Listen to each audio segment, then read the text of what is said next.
Olá, sejam bem-vindos a mais um episódio do Polaris Podcast. Neste episódio, temos o prazer de receber o especialista em inovação e transformação digital, Walter Longo. Siga o nosso podcast no Spotify e também se inscreva no nosso canal no YouTube para não perder nenhum episódio e conferir outros papos incríveis como este. Walter, para a gente aquecer um pouquinho, você podia contar para a gente de uma maneira resumida, vai ter que ser resumida, né? Um pouco da sua trajetória desde a época de área de vendas até chegar aos cargos altos executivos, né, de grandes empresas. Bom, então, primeiro o seguinte, é importante eu começar dizendo para vocês o seguinte: eu era quase que um filhinho de papai, como a gente usava esse termo antigamente, ou seja, eu morava em Recife, com toda a mordomia do mundo, junto com meus pais, e eu resolvi vir estudar em São Paulo. Meu pai então falou, Walter, você pode ir, só que eu não te dou nada, se quiser vai, se vira.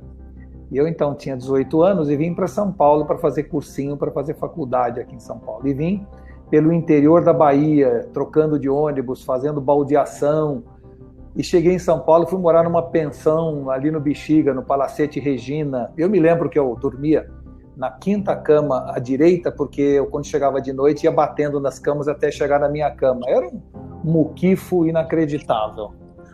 Mas enfim, cheguei em São Paulo e tinha que me virar, e tinha que pagar cursinho, pagar alimentação, pagar hospedagem. Eu não tinha dinheiro nem para o primeiro mês, então procurei desesperadamente emprego. E ao iniciar a trabalhar, vamos dizer assim, tentando procurar esse emprego, fui no Estadão na época, que era o jeito de procurar emprego, e todo o emprego que eu achava pedia experiência prévia, coisa que eu não tinha, porque eu nunca tinha trabalhado até os 18. Eu então, chegou no momento, começou a bater o desespero, um dia eu vi um anúncio dizendo assim: precisa-se de vendedor com prática mínima de 5 anos, domínio fluente do inglês, horário integral, condução própria e maior de 21 anos. E eu não tinha nenhuma das 5 características. E eu então fui lá, cheguei para a pessoa, na hora da entrevista, preenchi a ficha. Antes do senhor começar a entrevista, deixa eu lhe dizer, não tenho 21 anos, não tenho experiência anterior, não tenho carro, né? E vim porque preciso trabalhar, cheguei do Recife agora, mas isso que o senhor vende, eu tenho certeza que vendo mais que qualquer outro do que o senhor vai entrevistar hoje. Ou seja, demonstrei uma coragem que eu não tinha, e com isso ele me deu a chance de fazer treinamento. Eu estava saindo da entrevista e falei, olha, mais uma coisinha só, eu estudo de manhã, só posso trabalhar meio período. Então foi assim que eu comecei a trabalhar em vendas, vamos dizer assim, né? Não porque escolhi como profissão, mas porque foi uma questão de sobrevivência. E a criatividade é, no fundo, não é, muito motivada pela necessidade, né? Pela capacidade, a coragem tem muito a ver com a necessidade e tudo mais. Então comecei a trabalhar, por mais que eu vendesse, assim mesmo não conseguia, de alguma maneira, vamos dizer assim, pagar tudo o que eu precisava. Aí um dia eu fui num lugar chamado Consórcio Almeida Prado, que era um consórcio, tinha uns 500 vendedores. Eu cheguei lá, bati na porta, naquela época a gente não tinha recepcionista, nem crachá, a gente entrava e conseguia falar com todo mundo. Eu cheguei lá para a secretária e falei, olha, eu queria falar com o diretor de vendas daqui, eu sou da ADVB, Associação dos Dirigentes de Vendas do Brasil, o que eu vendia era título de sócio da ADVB. Aí cheguei para o diretor e falei, olha, eu queria lhe propor, em nome da ADVB, de fazer uma palestra para os seus vendedores sobre a importância do relacionamento na área de vendas. Aí ele gostou da ideia, me chamou para fazer a palestra 3 dias depois, e eu fiquei desesperado. Como é que eu vou fazer uma palestra, né? Não sabia nem por onde começar, mas fui para casa, comprei umas transparências, né, para fazer o retroprojetor, preparei uma palestra e fui para lá. E fiz uma apresentação sobre a importância da relação, o know-how e o know-who e tudo aquilo. E no final da apresentação, formou uma fila de 120 vendedores querendo ser sócios da ADVB. Ou seja, eu descobri naquele momento a venda por atacado. Só que eu não consegui, evidentemente, atender e preencher a ficha de todo mundo, então vendi 10 e consegui perder 110 vendas. O que eu fiz então em seguida foi voltar para a ADVB e contratar os outros vendedores para trabalharem para mim, ia de Kombi para esses locais, fazia palestra e todo mundo preenchia e ganhava metade da comissão. E com isso a gente começou. Aí finalmente comecei a ganhar dinheiro. Dessa área de vendas, né, eu acabei migrando para a área de marketing, como um componente natural de alguém que estudou administração e etc. Eu acabei migrando para a área de marketing. E da área de marketing, acabei migrando para a área de propaganda, comunicação e etc.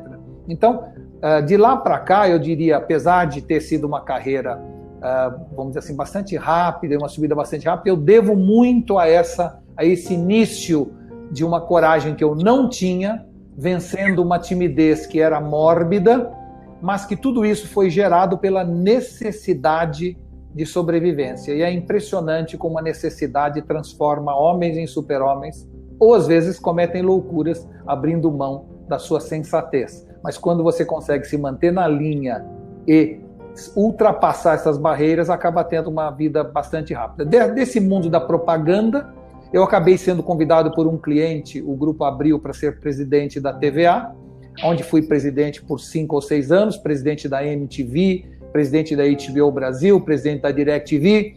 Depois saí, me associei ao Roberto Justus, onde ficamos na agência de propaganda, primeiro no Grupo Nilcon, depois na Young & Rubicam por quase 20 anos.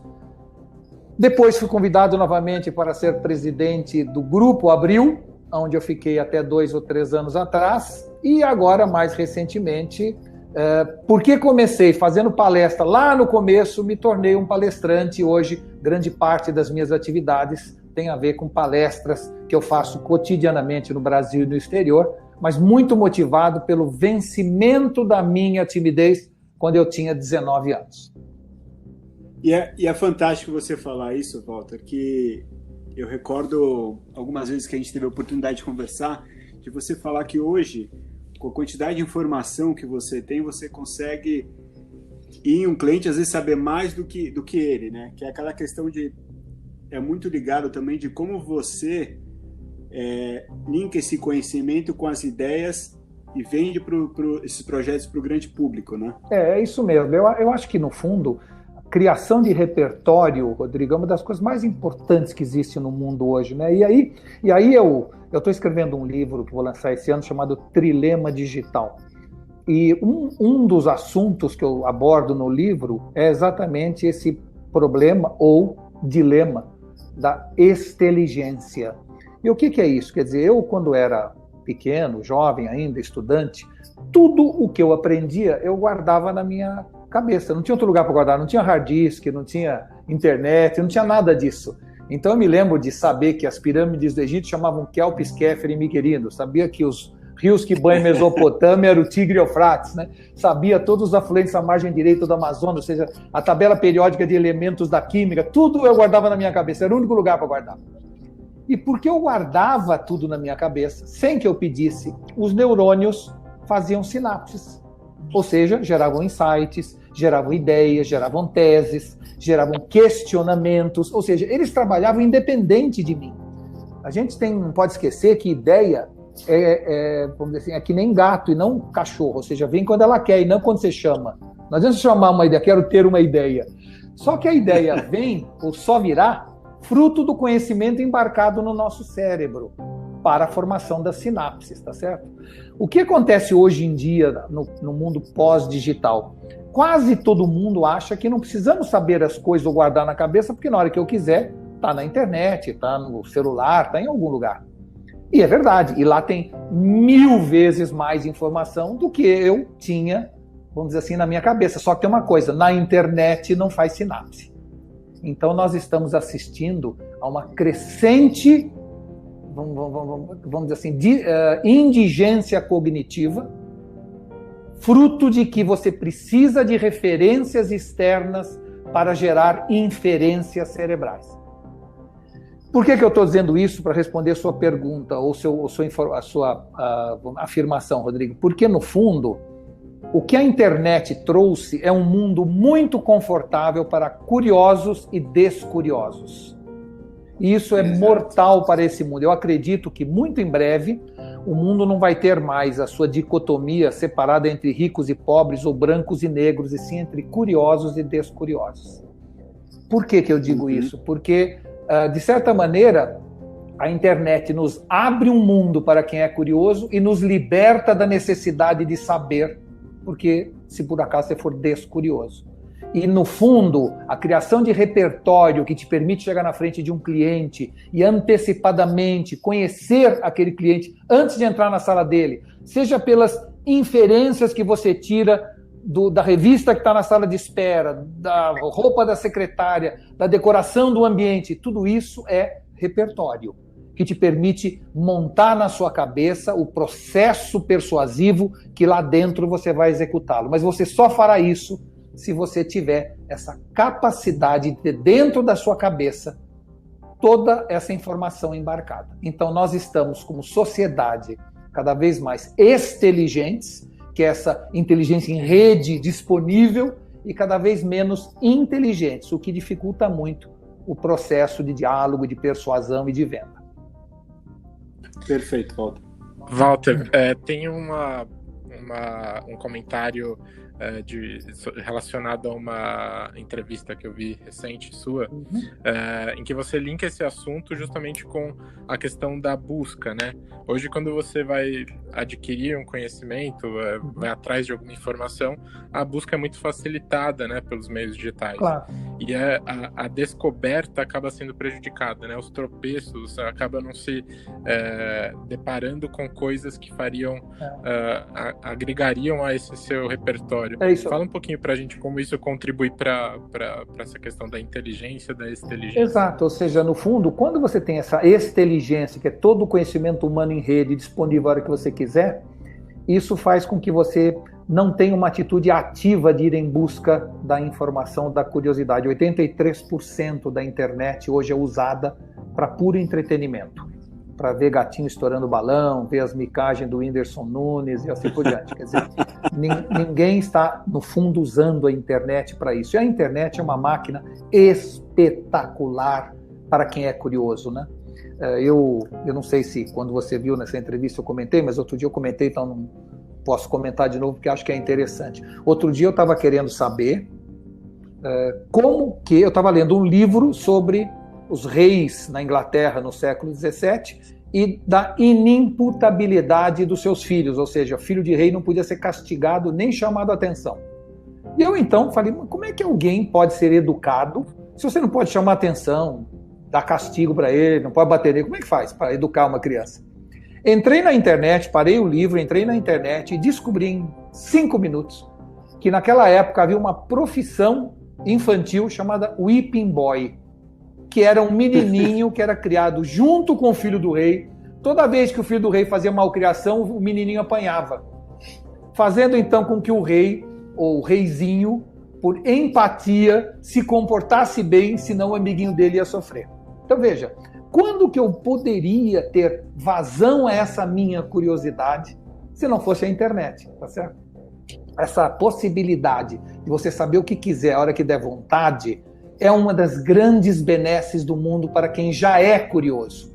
O problema é que é tão fácil achar que a facilidade faz com que você passe ao largo e esqueça. Ou seja, está intrínseco dentro da curiosidade uma certa dificuldade da descoberta. Toda vez em que aquilo é fácil e vem de graça e vem rápido, você de certa forma desdenha.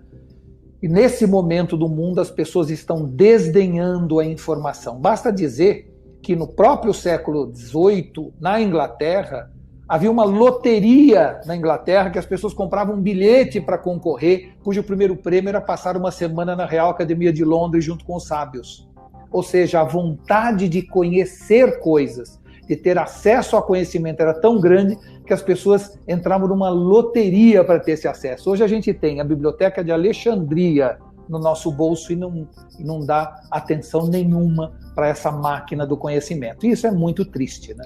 E Walter, como você acha que é o caminho para balancear isso? Até com a evolução, por exemplo, da internet das coisas, né?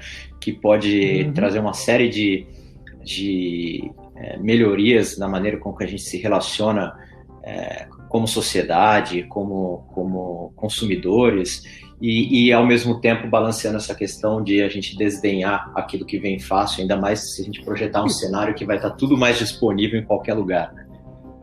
Isso, no fundo, o que eu acho que é muito importante é a gente fazer uma grande revolução educacional. A educação, ela não está preocupada hoje em dia com a curiosidade, com a imaginação. Aliás, pelo contrário, ela de alguma maneira te dá toda a matéria mastigada e não quer que você imagine nada, apenas que cumpra aquilo que a resposta já está no gabarito. Uma linha de produção, né? É uma linha de produção, foi produzido uma escola para servir a linha de produção das fábricas na Revolução Industrial, e até hoje uma escola é igual a uma fábrica. Você tem um bando de gente que entra na mesma hora, todo mundo uniformizado, senta, fica quieto, faz o que mandarem, depois sai para o pátio para descansar, tem um muro grande em volta para não deixar sair. Pensa um pouco, se não é uma indústria, né? Uma indústria de informação, que eles te dão a informação certinha que você não pode jamais discordar do que está no gabarito. Então, se a pessoa perguntar assim, uma pessoa para fazer uma parede demora um dia, quanto tempo demora 2 pessoas para fazer a mesma parede? A resposta tem que ser meio-dia. Se você falar 1 dia e meio, você toma 0. Mas, no entanto, eu diria 1 dia e meio, porque os dois vão ficar conversando e não vão ser produtivos. Essa seria uma resposta também. Mas isso não passa na cabeça de alguém, entendeu? Ou seja, você não pode fugir do gabarito. Então, isso vai eliminando a curiosidade e a imaginação. E curiosidade e imaginação caminham juntas. Eu considero imaginação a coisa mais importante do homem, o que vai nos restar após a evolução da inteligência artificial. Porque se existisse inteligência artificial, algoritmos e analytics, no tempo em 69, quando fomos para a Lua, provavelmente nós teríamos chegado na Lua mais rápido, mais barato e com mais segurança. Mas nenhuma máquina teria imaginado ou sonhado ir para a Lua. Isto é que é humano. O homem nasceu para sonhar e imaginar. E, de certa maneira, a inteligência artificial vai permitir que a gente volte ao que fazíamos antes. Parar de fazer as coisas mecânicas e voltar a sonhar e imaginar. Mas para sonhar e imaginar, você tem que ter conhecimento embarcado na sua cabeça. Eu hoje posso, aqui em Alphaville, na quarentena, imaginar que eu vou jantar com Cleópatra no Egito. E vou. Porque a imaginação é o único meio de mobilidade que me permite transportar alguém do ponto A para o ponto B, no tempo e no espaço, sem nenhuma partícula de carbono. Não é? E na velocidade da luz, tá certo? Então eu posso ir à noite hoje almoçar com a Cleópatra e quem sabe até ter um pós-jantar agradável com ela. Agora, eu só posso fazer isso se eu tiver capacidade de imaginar, que é uma verdade, e a segunda coisa, informação. Como que eu posso imaginar o Egito se eu não entender as dinastias? Se eu não souber como eram as roupas do Egito, não tiver uma noção de como eram os palácios egípcios, o tipo de comida que eles comiam, se comiam com a mão ou de garfo. Só depois do conhecimento sobre a dinastia egípcia e do conhecimento de quem foi Ramsés e quem foi Tutancâmon, é que eu vou poder sim imaginar jantar com a Cleópatra à noite. Então é fundamental que a gente incentive na educação a imaginação, o sonho e principalmente a curiosidade para que nos reste daqui a 10, 20 ou 30 anos, após a inteligência artificial assumir muitos dos nossos papéis, a nosso grande papel, que é o papel de sonhar e imaginar. E nessa linha, Walter, muito se diz sobre quais serão as profissões que vão sobreviver no futuro, né? Justamente por conta desses fatores que você trouxe, assim. É necessário uma coevolução, né, entre homem e tecnologia.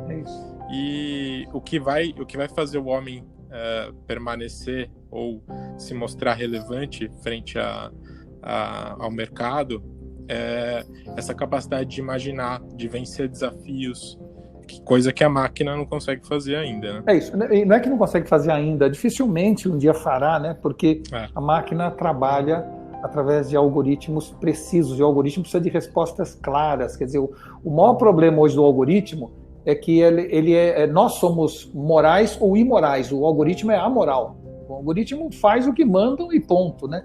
E o que está certo ele. Então, vamos dizer assim, as profissões do futuro provavelmente serão muitas das mesmas profissões de hoje. Mas, no fundo, esta ideia de que a inteligência artificial veio para roubar nossos empregos é uma falácia, mesmo que o Harari acredite nisso, né? Eu acho que vai roubar sim. Se a gente entender que nós temos funções e não missões, provavelmente ele vai roubar essas funções. Nós vamos ter que descobrir quais são as nossas missões.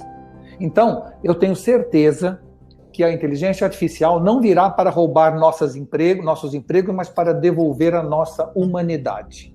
E por que eu digo isso?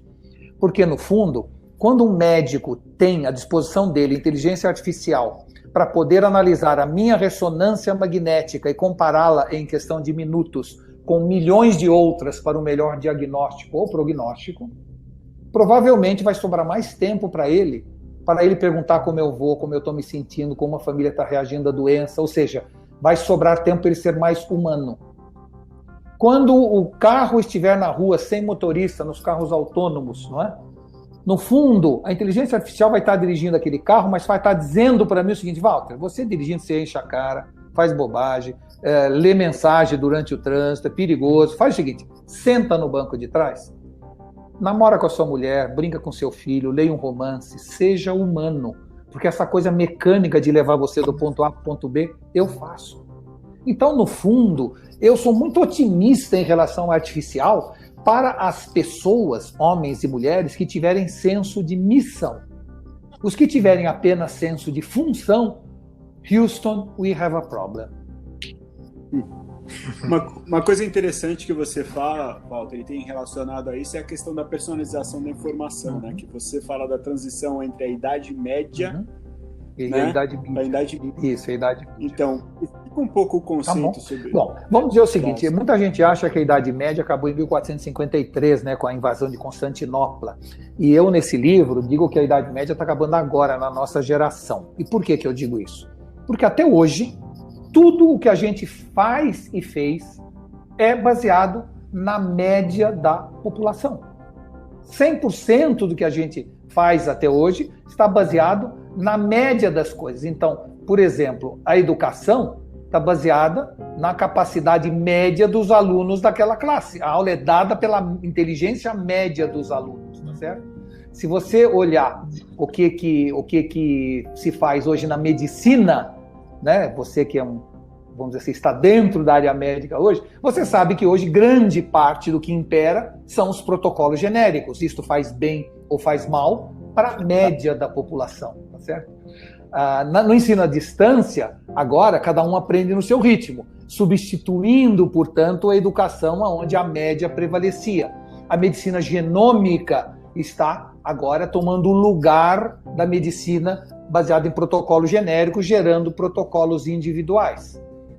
Mas se a gente for para os jornais, até hoje a gente lia um artigo, um tamanho do artigo que estava no jornal, baseado no interesse médio dos leitores daquele jornal. Quer dizer, aquela profundidade do assunto ia baseado na média dos leitores. Hoje a gente pode ir tão fundo quanto a gente queira para qualquer assunto, graças ao hiperlink. Então, vamos dizer assim, tudo que era feito para a média da população está migrando para o indivíduo, para a individualidade. Essa é a grande mudança que o mundo digital está trazendo. Não importa a indústria 4.0, o algoritmo, a inteligência artificial. A verdade é que nós estamos daqui para frente, saindo dessa idade média, onde tudo era baseado na média, e indo para a idade mídia. Eu já vou falar porque chama mídia, mas a idade onde o que impera é o indivíduo. E vamos dizer o seguinte, era uma sociedade na Idade Média que incentivava o mau comportamento e castigava o bom comportamento. Basta dizer que as instituições financeiras cobram da gente juros estratosféricos porque os adimplentes pagam a conta dos inadimplentes. Verdade. Ou seja, o prêmio de seguro-saúde, eu me cuido, não é? Outro enfia o pé na jaca, eu pago a conta dele. Tá certo? No trânsito, quem tem um automóvel, faz um seguro, paga muito caro o seguro, porque tem um monte de gente que deixa o carro com a porta aberta, que bate o carro toda hora porque não tem uma direção defensiva. Então, até hoje, o mundo da Idade Média é um mundo da antimeritocracia. Ou seja, quem é bom paga por quem é mau, subsidia o mau comportamento. E é isso que está mudando. No seguro hoje já se consegue ter valores diferenciados para quem dirige melhor do que quem dirige pior. O cadastro positivo está alterando esses juros estratosféricos para todo mundo. Então, nós estamos num momento de passagem da Idade Média para essa era do indivíduo, que eu chamo de Idade Mídia. E por que Idade Mídia? Porque, no fundo, todos nós nos transformamos em mídia, com capacidade de influir na sociedade. O Brasil hoje tem 207 milhões de mídias. Isso que nós estamos fazendo agora aqui, nada mais é do que criando uma mídia, tá certo? Exato. Então, no momento em que você sai da Idade Média e entra nessa área de um indivíduo, onde cada um dos indivíduos tem capacidade de influenciar, você está entrando na Idade Mídia. E neste momento, além disso, as empresas também viraram mídia. Antigamente você, para falar com o seu público, você pagava um veículo que falava com o seu público. Agora não. Agora você tem o seu site, o seu podcast, o seu conteúdo, sua newsletter. Você produz conteúdo como empresa também. E as máquinas, graças à internet das coisas, também estão se transformando em mídia. Também estão gerando informação. Então, na hora em que pessoas viraram mídia, empresas viraram mídia, e máquinas, devices, aparelhos viraram mídia, nada melhor do que chamar essa idade a era da Idade Mídia, mas que no fundo mostra uma idade onde daqui para frente tudo será tratado de maneira individualizada. E esta é a grande mudança. Eu assisti um filme que a Globo decidisse, todo mundo junto. Agora eu entro na Netflix e assisto o filme que eu quero a hora que me dá vontade. Antigamente, o café que serviam no restaurante ou na sua casa era o Urubule. Né? E todo mundo tomava o mesmo café. Agora tem o Restreto, tem o Ligeiro, tem o Pingado, tem o Carioca. Ou seja, cada um toma o seu café, porque a máquina Nespresso prepara cafés individualizados. Antigamente, numa família, a gente comia o que a mãe punha na mesa. Agora o filho é sugar free, a filha é lactose free, o marido é low carb. Cada um tem a sua dieta. Não é? E assim, você acha que isso mais nos afasta ou nos aproxima, Walter? Eu diria que, vamos dizer assim, afasta de um lado e aproxima de outro. Por que eu digo isso? Porque, claro que pessoas individuais ou respeitadas no seu individualismo podem ser mais empáticas ou mais egoístas, mais mimadas, né? Ou mais satisfeitas e, portanto, agradecidas. Cada pessoa reage de um jeito. E aí, isso que você está levantando é uma pergunta muito interessante que nos levaria para um outro podcast de igual tamanho, que é a discussão de que tipo de moral tem uma pessoa. O Friedrich Nietzsche, o filósofo, nos trouxe pela primeira vez a noção de moral aristocrata e moral escrava. Ou seja, segundo Nietzsche, tem um grupo de pessoas que tem moral aristocrata e um grupo de pessoas que tem moral escrava. Qual é a característica de cada um? A moral aristocrata tem uma ênfase endógena, ou seja, ele joga tudo para dentro dele e fala, deixa comigo. A moral dos escravos é uma moral exógena, é assim, quem vai fazer isso? Quem vai resolver esse problema? Ou seja, a moral aristocrata tem uma sensação de que a culpa é dele. A moral escrava tem a sensação que a culpa é de alguém. Moral aristocrata faz na hora, moral escrava procrastina. Moral aristocrata enfrenta o problema e confronta a solução. A moral do escravo aceita e lamenta. De alguma maneira, se eu pudesse resumir, eu diria, uma pessoa de moral aristocrata diz, o sucesso é minha responsabilidade e o fracasso é minha culpa. A de moral escrava fala, o sucesso é meu direito e o fracasso é minha sina. Essas duas pessoas, os dois tipos de pessoas, habitam esse planeta. Claro que tem muito mais gente de moral escrava do que de moral aristocrata. Não é? Eu conheço bem uma pessoa, se ele tem moral aristocrata ou moral escrava, numa conversa de entrevista de emprego. Se a pessoa chegou 10 minutos atrasada, eu falo, você está atrasado. O de moral aristocrata fala, é verdade, peço desculpa, senhor. A de moral escrava fala, foi o ônibus. Ou seja, nunca é ele a culpa, entendeu? Sempre foi alguma coisa que aconteceu alheia, fora dele, tá certo? Então, O que acontece? Num mundo onde tudo está decidido para você, que era o mundo onde a gente vivia até hoje, o mundo onde eu vou seguir a profissão do meu pai, vou trabalhar na empresa do meu pai. E se eu não trabalhar na empresa do meu pai, vou trabalhar numa empresa e fico lá minha vida inteira. O casamento quem decide é a família, mais ou menos baseado nos interesses familiares, né? A comida quem faz é a minha mãe. O horário que entra na escola é o professor que dá, a lição que eu faço é a que mandaram. No momento em que você tem poucas opções, porque tudo é decidido, a moral escrava reina feliz.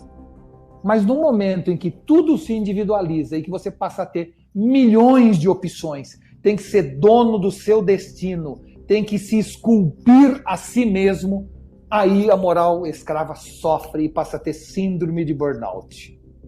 Porque ele tem que decidir tudo e é horroroso decidir tudo. Aí o que sobrevive, o que evolui é a moral aristocrata. E nós estamos entrando nesse momento numa era da moral aristocrata, onde pessoas que estão acostumadas a tomar para si a responsabilidade, a ser dono do seu destino, a não esperar no futuro, mas fazer o futuro, essas pessoas é que vão liderar o mundo daqui para frente. Legal, Walter. E citando um pouco isso, a gente está vendo uma utilização, uma segmentação hoje muito mais pautada no comportamento do que alguns conceitos que a gente usava antes, como demográfico, sociodemográfico. Até a gente tem dificuldade de pensar em segmentações comportamentais hoje. E escutando você falar da questão da moral, eu não deixei de pensar na questão dos millennials, né, e como que eles lidam também com algumas situações. Como você vê essa evolução, digamos assim, das próximas gerações e também desse novo conceito de segmentação ou a maneira como a gente lida com as coisas, pensando mais no comportamento versus numa generalização, como a gente fazia antigamente? Isso mesmo. Aliás, esse é um outro assunto também importante que daria um outro podcast.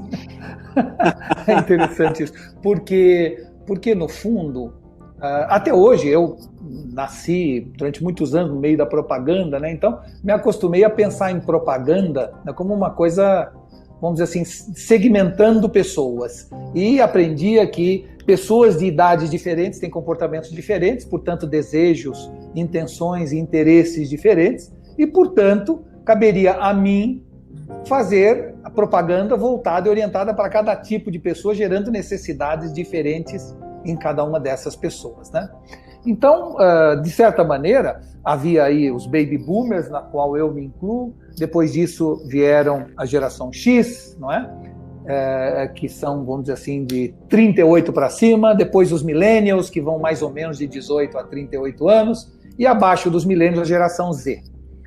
A verdade é que os millennials foram uma geração bastante complexa, para ser gentil, né?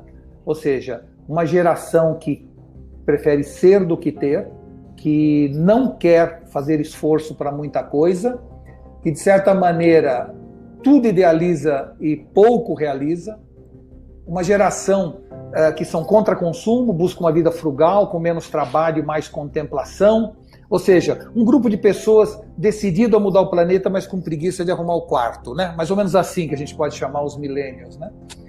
E, claro, muito mais preocupados com o fim do mundo que com o fim do mês, porque o fim do mês o pai já resolveu, enfim. Então, de certa maneira, os millennials foram uma geração, vamos dizer assim, complexa para nós. Dizem que a adolescência é uma doença que passa com a idade, e é verdade, só que antes passava aos 18, agora passa aos 35, mas passa, ou seja, a gente sente que os millennials logo caem em si, etc. Então, o que ficou claro nesse momento, com a chegada da tecnologia, da globalização, dos fenômenos sociais, dos games e tudo mais que a gente conhece, fica claro o seguinte: está cada vez mais difícil segmentar as pessoas por faixa etária, como eu fiz até agora. Ou seja, geração Z, millennial, geração X, baby boomer. Por quê? Porque a gente começa a perceber que pessoas são iguais em idades muito diferentes, que tem mulheres de 45, 50 que se vestem como meninas de 18, que tem jovens com comportamento conservador como homens de 60.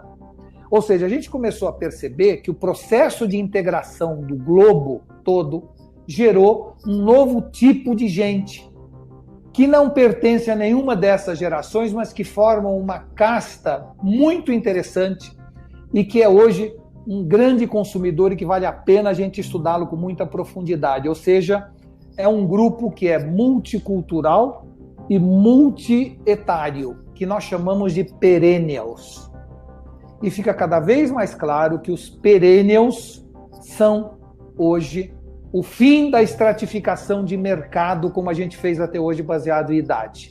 Então, é hora de a gente esquecer a forma que a gente sempre utilizou para segmentar a sociedade, e a chegada dos perennials muda tudo na análise do comportamento social e de consumo, principalmente de consumo. Então, perennials são pessoas de qualquer idade que vivem o presente, que adotam a tecnologia precocemente e têm amigos de múltiplas faixas etárias. Ou seja, tem gente de 18, amigo de pessoa de 60. Eu, que mexo muito com a área de games, de e-sports, vejo pessoas de 18 anos jogando com pessoas de 55.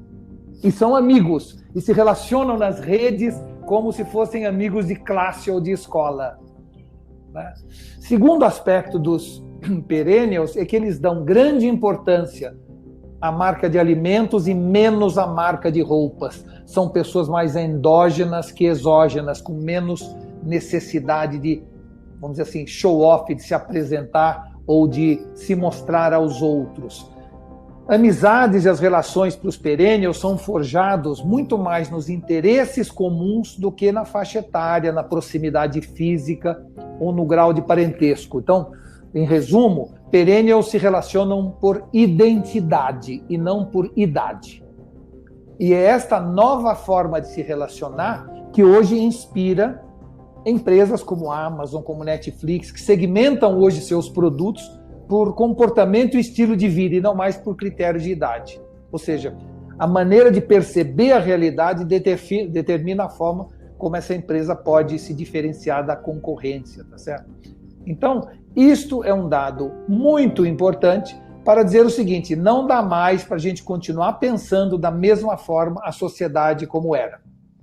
Quando a gente fala em marketing, por exemplo, os perennials são pessoas que estão muito juntos em causas e visões, muito mais do que na frente de televisões. São fruto do fim da Idade Média e formam essa nova civilização individualizada da Idade Média. Né? Trata-se, no fundo, de uma resposta biológica aos processos de globalização econômica e político. É quase que nasceu espontaneamente fruto do globalismo, né? São intergeracionais, curtem família ao seu modo, têm noção clara do seu espaço, respeito dos outros. Então, no fundo, o que aconteceu com esse pessoal? Foram influenciados pela nova ótica dos millennials, que vieram agora, né? Mas não se identificam com a preguiça, com o isolamento e com o egoísmo dessa geração. Então, os millennials foram fundamentais para forjar os perennials. Apenas o lado bom. Eles podem pertencer, os perennials, aos baby boomers, a geração X, Y, Z, mas independente disso, se sentem próximos, são inclusivos, são gregários, são participativos com outras tribos. São, no fundo, a grande esperança da Terra. Não é? São hoje 17% no Brasil da população, mas corresponde a 34% do potencial de consumo, que pertencem às classes superiores, e são o triplo do seu potencial, do seu percentual, em matéria de capacidade de influenciar os restantes. São grandes influenciadores de consumo. Por isso merecem ser muito bem estudados por qualquer empresa que queira ter futuro nesse mundo da Idade Média. E Walter, entrando um pouco agora na questão que você já passou por diversas crises, né? E a gente está enfrentando uma crise agora não só da saúde, mas a gente vai entrar numa crise econômica também, né? E você recentemente vem falando muito do mundo antes coronavírus e pós-coronavírus. O que você acha que vai mudar? Olha, eu acho legal de vocês, é sensacional, porque cada pergunta é um podcast, né? Assim. Mas é verdade, é impressionante como cada coisa que você fala, no fundo, mereceria uma discussão muito mais abrangente. Eu, às vezes, me alongo, fico arrependido de me alongar, mas eu acho que é importante para dar essa visão, né? Com certeza. Então é assim, teve uma época, ou seja, antigamente, os sábios tinham certeza e os idiotas tinham dúvidas, e agora inverteu. Agora os idiotas estão cheios de certeza e os sábios cheios de dúvidas. Então, por causa disso, eu não vou poder dar a certeza do que eu vou falar, mas apenas levantar algumas hipóteses, tá certo? Porque eu acho que isso é um dado importante. Então, se você ouvir hoje a televisão o dia inteiro, ou jornais, ou ler nas redes sociais, você vai ver que tem gente apostando em certezas. Primeira certeza, a videoconferência vai prevalecer, vai acabar as reuniões presenciais, né? Segunda, a educação à distância vai desaparecer as escolas de tijolo. Exato. Aí tem um terceiro grupo que fala, os shoppings nunca mais serão os mesmos. Imagina, pessoas depois que experimentaram online, vão comprar tudo online. Aí tem um quarto que fala assim, área de feira e exposição, esquece. Tudo vai ser plataforma digital, ninguém mais vai viajar, agora vai para uma feira, imagina. Aí tem outros que falam, homeworking, imagina, a melhor coisa do mundo. O que o cara vai sair de casa, morar longe? Com isso, a família vai valorizar muito, porque todo mundo vai querer mudar para longe, já que não precisa trabalhar no escritório, né? E aí outros falam, nós não vamos viajar com a mesma frequência que viajávamos antes, né, para turismo, para negócio. Nós nunca mais vamos voltar a frequentar restaurante no mesmo volume. Hoje o iFood é muito mais prático, a gente faz jantarzinho em casa. Nós vamos ficar mais cautelosos em relação à intimidade, não vamos transar com todo mundo como a gente transava antes, porque temos medo do coronavírus, né? Exercício vai ser cada vez mais individual em casa, por isso o pelotão vale tanto hoje, comparado com a academia, e assim por diante. Então, isso é o que a gente ouve, lê, né? A gente chama isso de um novo normal, como se houvesse um normal antes. O que a gente esquece é que o mundo já vinha evoluindo, e eu sei que vocês que estão no leading edge da tecnologia já sabem disso. Quer dizer, esse mundo já vinha acelerando essa mudança há muitos anos. O que aconteceu agora foi um exagero de aceleração. Estávamos a 100 por hora, passamos a 200 por hora. Mas não é que de repente o mundo evoluiu. O mundo já vinha evoluindo e apenas foi acelerado, não é? E, de certa maneira, essa aceleração que a gente está vendo agora, e vamos dizer assim, que parece ser algo que vai mudar tudo, não vai mudar tudo, vai continuar sendo o mesmo mundo que a gente conhece, num processo de aceleração maior. Se antes a gente tinha que andar para não ficar no lugar, agora a gente tem que correr para não sair do lugar. Mas é a mesma coisa. E por que eu digo que é a mesma coisa com uma sensação muito firme disso? Porque, no fundo, a revolução, qualquer revolução social, ela não acontece quando a sociedade adota novas ferramentas, e sim quando ela adota novos comportamentos. É aí que a sociedade muda. Então, você ser forçado a não jantar no restaurante não quer dizer que você vai deixar de ir no restaurante. Você ser forçado a comprar online não quer dizer que você não queira mais ir ao shopping. No fundo, o mundo que conhecemos hoje não vai ser, pelo menos por enquanto, radicalmente alterado. E eu digo a você com certa, vamos dizer assim, certeza isso, por quê? Porque isso é o que a gente chama em comportamento social de síndrome do velório do amigo. E o que é isso? Você está no velório do seu amigo, encontra 3 outros amigos ao lado do caixão e começa a pensar na vida. E fala, como nós somos uns idiotas, trabalhar tanto. Olha aí, olha o fim de todos nós aqui, ó. Olha aí.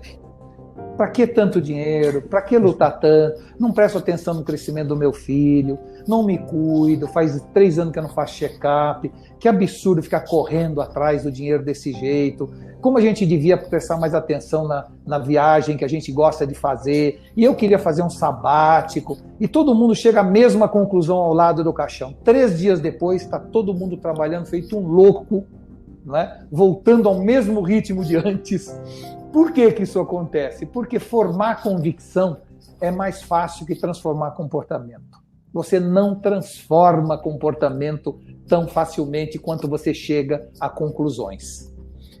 Então, eu acredito, respondendo à sua pergunta, que mesmo que o percentual de adoção dobre de algumas coisas, ainda será muito pouco para mudanças realmente exponenciais, né? Ou seja, não vai mudar tanto assim o mundo como a gente conhece. Agora, mudanças vão ocorrer nesse mundo, não tenha dúvida. Mudanças grandes vão ocorrer no plano muito mais macroeconômico e de relacionamento entre países do que no plano pessoal e individual de cada um de nós. Essa, pelo menos, é a minha crença.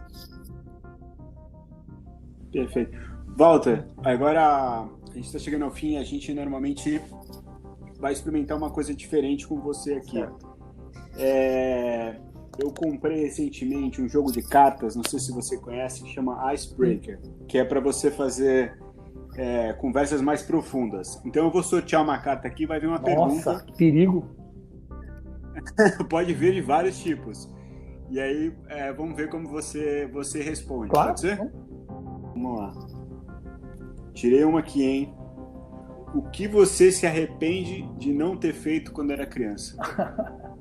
Quando era muito mais jovem, jovem, né? a criança não. Deixa eu dizer para você o seguinte. Tudo o que eu fiz na minha vida, tudo o que eu fiz, eu faria novamente. Tudo, sem exceção. Aliás, sem exceção não, com uma única exceção.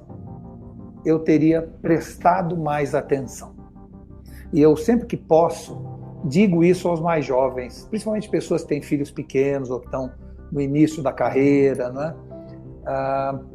Eu me lembro de um episódio onde eu estava na Catedral de Santa Sofia, na Turquia, uma das coisas mais espetaculares que a gente pode ter a chance de conhecer. E estava lá com meu filho, minha mulher, e claro que meu filho estava maravilhado com aquilo, né? Porque uma criança, aquilo tem uma dimensão 20 vezes maior. E eu, no celular, conversando de negócios com o Brasil, não prestando atenção naquele momento mágico da Catedral de Santa Sofia.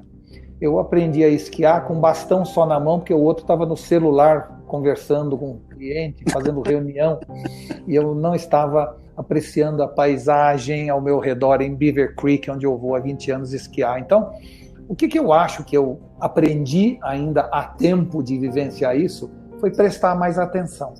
Prestar atenção nas pessoas que estão ao seu redor, prestar atenção no sabor daquela comida que você está comendo, prestar mais atenção nos momentos que você tem, seja de lazer ou até de trabalho, né? Prestar atenção quando eu vou fazer uma palestra numa cidade e procurar prestar atenção na cidade, naquelas pessoas que moram lá, no modo de vida deles, no tipo de residência que eles têm, no tipo de vamos dizer, urbanização que foi formada naquela cidade, entender um pouco daquela história. Mesmo prestar mais atenção significa, inclusive, estudar muito alguma coisa. Antes de ir num cliente, entrar na rede social dele, ver o que ele é, o que ele fez, o que ele gosta, quais são as aptidões, quais são os hobbies dele. Ou seja, prestar mais atenção é algo que eu teria feito quando mais jovem e que, infelizmente, não fiz. Não me atrapalhou, mas me tirou muito do prazer que a vida me daria a mais, já que eu tive uma boa vida, não posso reclamar, prestando mais atenção e vivendo mais cada uma daquelas experiências que passaram muito rápido, exatamente porque eu não estava prestando atenção. Resposta linda, Walter. Que bom. Walter, para a gente finalizar, um livro e um filme que você recomenda para os nossos ouvintes. Bom, um livro, eu diria, na verdade, são 3 livros que são uma trilogia que eu estou lendo agora, de um coreano chamado Byung-Chul Han, que se chamam, são livros muito pequenos, de 60, 70 páginas, 80 páginas no máximo, Sociedade da Transparência, Sociedade do Cansaço e No Enxame. São 3 livros que tratam exatamente de tudo que a gente está vivenciando nesse momento, quase que numa antevisão do que foi a pandemia, do que representa a pandemia na vida de todos nós. Ele é um excelente professor hoje, vivendo em Londres, mas ele é coreano. E eu recomendo muito essa trilogia do Byung-Chul Han, da Sociedade do Cansaço, Sociedade da Transparência e No Enxame, uma perspectiva digital. Então, esse é um livro que vale a pena ler, é um livro quase de cabeceira. Cada vez que você lê, ele está diferente. Aliás, leitura é um processo de coautoria. Você lê um livro hoje e lê ele daqui a 5 anos, é outro livro. Não é? Por quê? Que é diferente de um vídeo, de um filme, porque você usa a sua imaginação no livro, coisa que você não usa num filme ou num programa de TV ou numa série. Então, eu recomendo muito que a gente, quando tem livros como esse, tão importantes como esse, que a gente depois leia esse livro. De vez em quando você vai encontrar novas verdades do livro que são fruto do que ele escreveu somado à sua experiência de vida no último ano. Em relação a... Eu já vi pessoas comentando sobre esses livros, até em comparação com o Parasita, né? Fazendo alguns comentários com o filme Parasita. Exato. Você sabe que como a gente fala assim, essas pessoas são muito, os orientais são muito mais profundos, né, nessa visão do mundo dos negócios. É muito interessante quando você consegue um autor como esse, que tem uma realidade, vamos dizer assim, ocidental, mas que tem seu DNA oriental, dá realmente coisas sensacionais. Agora, eu diria para você que você acabou de citar um filme que seria um dos filmes que eu citaria, Parasita, né? Eu acho que é um filme que incomoda, é um filme que eu não gostei, mas não é porque eu não gostei que eu não recomendo. Aliás, isso é algo que é fundamental no mundo de hoje. Nós temos que ver coisas que não gostamos. Nós temos que nos defrontar com o contraditório. Nós temos que ler opiniões divergentes. E, infelizmente, o mundo dos algoritmos nos jogou no universo da concordância, no chamado viés cognitivo da confirmação, onde, se eu gosto de pagode, peço para o Spotify que eu quero ouvir pagode, eu vou ouvir pagode o resto da vida. E se eu sou contra o Bolsonaro, tudo que aparece no meu timeline é contra o Bolsonaro ou vice-versa, né? Ou seja, de certa maneira, nós estamos ficando lobotomizados ou fechados em castas ou tribos. Isso é muito perigoso. É muito importante a gente ver aquilo que nos irrita, ver aquilo que a gente não concorda, exatamente para formar juízo de valor e para ter critério. Esse filme é um filme que me incomodou. Tem coisas nele que eu discordo profundamente, outras que eu até concordo, mas sem dúvida é um filme que tem que assistir, independente se você gosta ou não. Walter, a gente chegou ao fim do nosso bate-papo. Só tenho que agradecer esse incrível que a gente teve aqui, essa aula, e sempre muito bom essa conversa que a gente tem. Maravilha, queridos. Fantástico, Walter, muito obrigado. Olha, eu que agradeço, Rodrigo, André, Conrado, por essa oportunidade. Estou às ordens, de que quiserem conversar mais, é só me chamar. Parabéns por serem, vamos dizer assim, precursores dessa idade mídia, gerando mídia como vocês estão fazendo. E, Rodrigo, muita saudade de você, viu? De algum jeito, eu espero você no Brasil em breve, tá? Obrigado, Walter. Pode deixar. Um beijo no coração. Tchau. Um abraço.